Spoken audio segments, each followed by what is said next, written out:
Hello everyone, Eid মোবারক সবাইকে।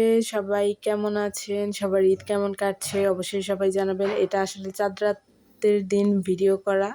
গতকাল রাত্রেই ভিডিওটা মেক করা হয়েছে। তো আজকে ভয়েস ওভার দিচ্ছি।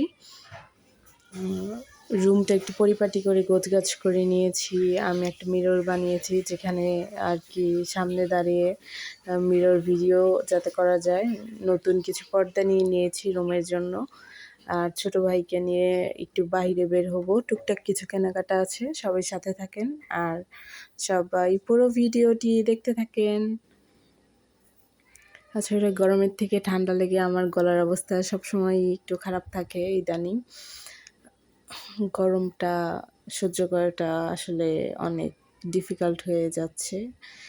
এই তো আমার ঘরের সব কিছু রেডি করে আমি নিজেও রেডি হয়ে নিয়েছি, একটা ড্রেস পরে নিয়েছি। আর হলো গিয়ে যে বাহিরের চাঁদ রাতের অবস্থা, শহরে মানুষের চলাফেরার কারণে মানে এত মানুষের ভিড় ছিল যে পা ফেলার জায়গাটুকু পাচ্ছিলাম না।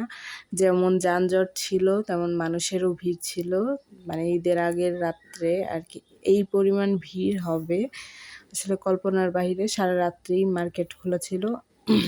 আমি প্রায় 11টার দিকে রাত্রে বের হয়েছিলাম।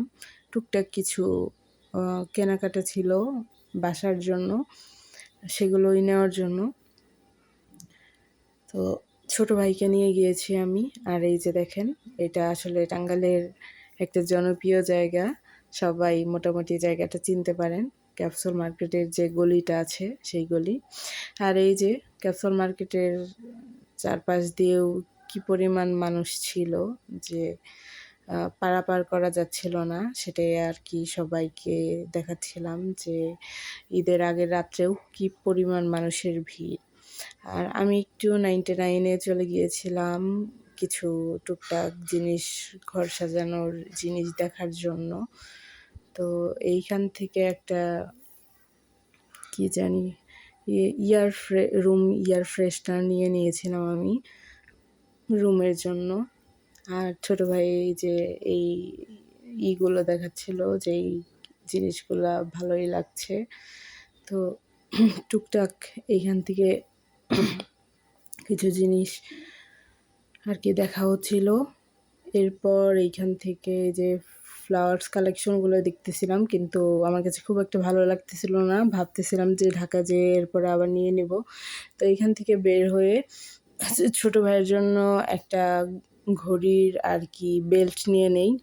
ঘড়ির বেল্ট পাল্টানো হয়, সেটার ভিডিও ক্লিপটা নেওয়া হয়নি। আর এইখানে এই যে আমি কিছু ফ্লাওয়ার্স দেখতেছিলাম বাসার জন্য, মানে আমার রুমের জন্য। যাই হোক, টুকটাক কেনাকাটা করে আবার এই যে বাসার দিকে মুভ করতেছি, কারণ বাহিরে এই পরিমাণ রাশ ছিল যে সেখানে আসলে ভিডিও করা পসিবল ছিল না। আর এই যে আমি যা যা কেনাকাটা করে নিয়ে আসছিলাম সেগুলো একটু দেখাচ্ছিলাম। আমার ভাই আবার আমার গ্লাসের মধ্যে আর কি যে লতা পাতাগুলা সেট করতেছিল, সব কাজ করতেছিল। তো আজকের এই ভিডিওটা কে কোথা থেকে দেখছেন আর সবার কাছে কেমন লাগলো অবশ্যই সবাই জানাবেন। সবাই ভালোভাবে ঈদ সুন্দরভাবে কাটান। ভালো থাকবেন সবাই। আবারও জানাচ্ছি সবাইকে ঈদ মোবারক।